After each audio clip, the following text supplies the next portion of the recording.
Probably the section of Fort Collins that gets dogged on the most, or maybe second most from myself. Now, I love downtown Fort Collins.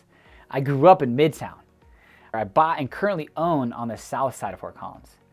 But my mom, she lives on the north side of Fort Collins, and I just can't stand it, and she loves it. So today, with our 6-part series continuing, part 4, North Fort Collins section of Fort Collins. What's up, everybody? My name is Patrick Soukup with Soukup Real Estate here, living in Fort Collins, Colorado. And today, we are on a 4th part of a 6-part series discussing the 6 sections of Fort Collins.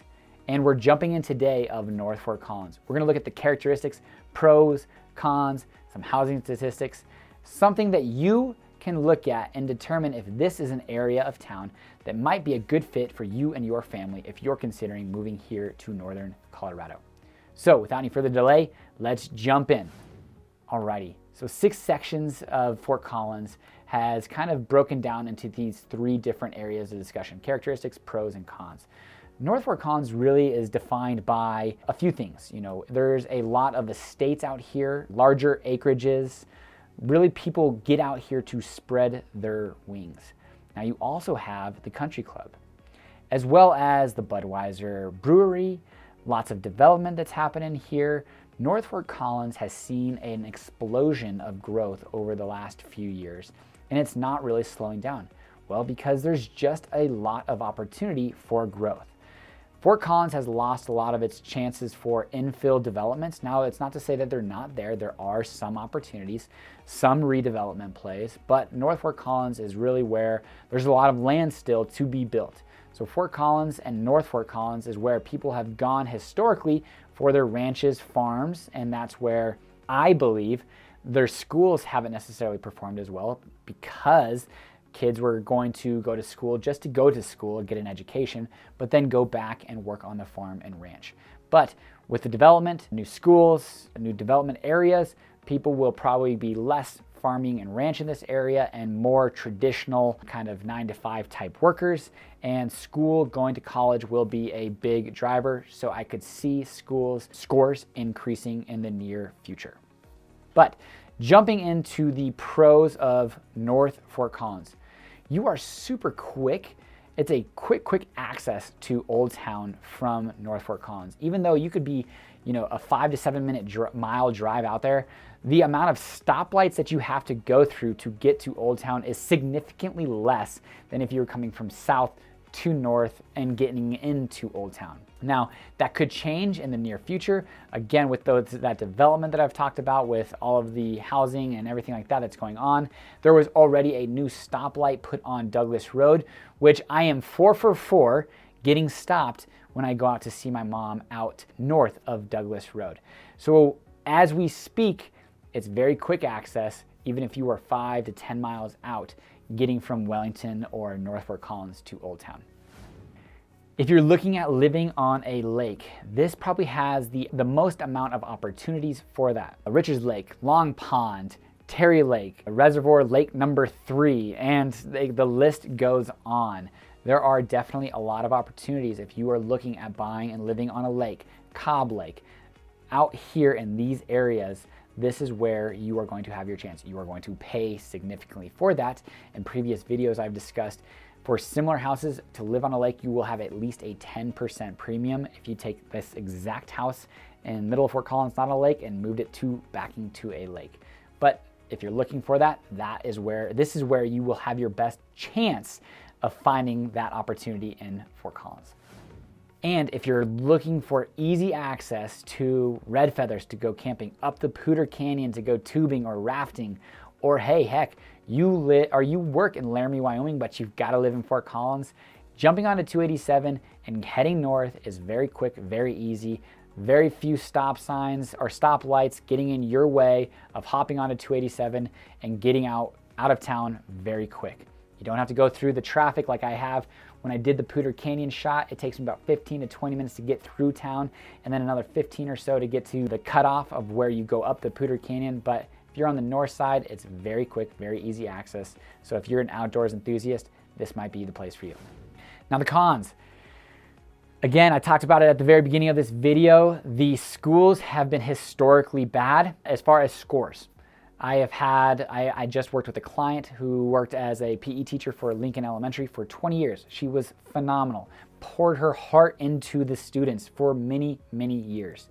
In the IB program, the only IB program, International Baccalaureate program, is at Poudre High School. But from my knowledge of being here for so long and what Fort Collins has transitioned to from what it was, I believe it's because, well, kids just didn't necessarily have that momentum, that drive to get good scores or have good test scores because they weren't going to go to a university. They were going to stay in town, work on the ranch, work on the farm, work at the shop, whatever that might be. They didn't have the drive to get those good test scores, but that is changing to a certain extent. Money is getting put into North Fort Collins with all of the developments, and teachers are working there. They're great, they're phenomenal, and maybe students will have a little bit more of an interest in getting better scores so that they can go to school. But historically speaking, their test scores have shown that North Fort Collins, the school systems are not the best. Access to amenities. Yeah, you don't have much. That shopping center out in North Fort Collins, King Soopers, that Montava development that's going on, Wellington's kind of growing, but that's still another 10 to 15 minutes further north. So I'm guessing those that are in North Fort Collins are coming south. Yes, you do have a quick access to downtown, don't get me wrong, but you still are probably going to be driving and significantly placed in one area, and that's that King Soopers shopping center. So it is booming, it is busting out there. But really, the access to amenities is pretty minimal. There's not a lot of bike trails, minimal walking trails, but if you do like to jump on the road as a cyclist, a ton of folks love getting on Highway 1 and heading north to Wellington, or jumping up to Bingham Hill and heading up the Horsetooth Dams. And finally, the last con of North Fort Collins is this is a redevelopment area.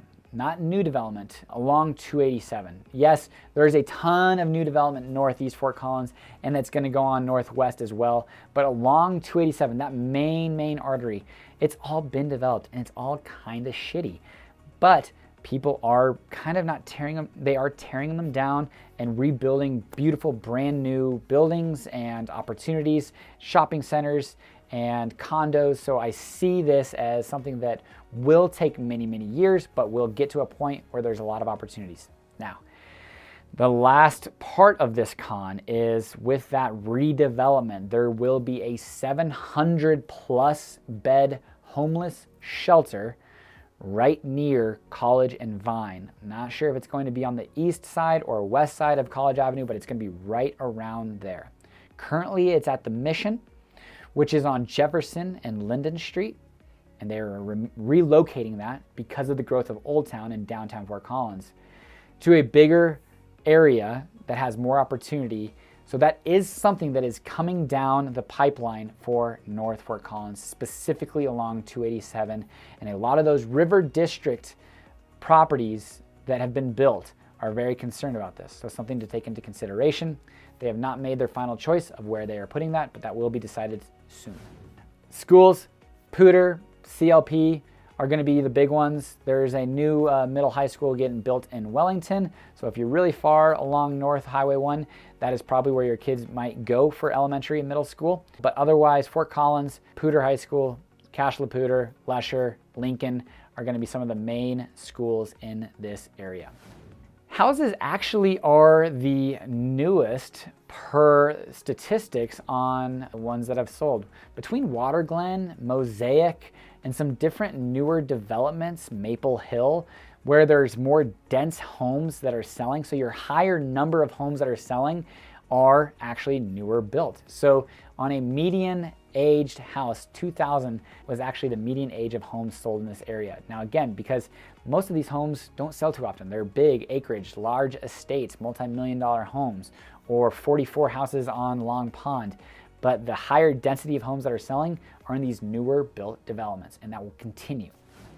A 3-bedroom, 2-bath house, about $470,000 on only 0.15 acres. So again, that tells you right there that these are new development houses that are selling. The majority of these new development houses are the ones that are selling, which in a 2-month period in this section, about 54 homes have sold. About 2,300 square feet and $250 per square foot.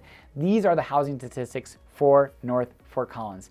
So between the main characteristics, pros and cons, things that are changing, watching what's coming down the pipeline, seeing that dynamic shift of this education system in Fort Collins from what was past to now present, moving forward. This is North Fort Collins. Hopefully you guys have enjoyed this video. If you have, please give it a thumbs up, comment, like it.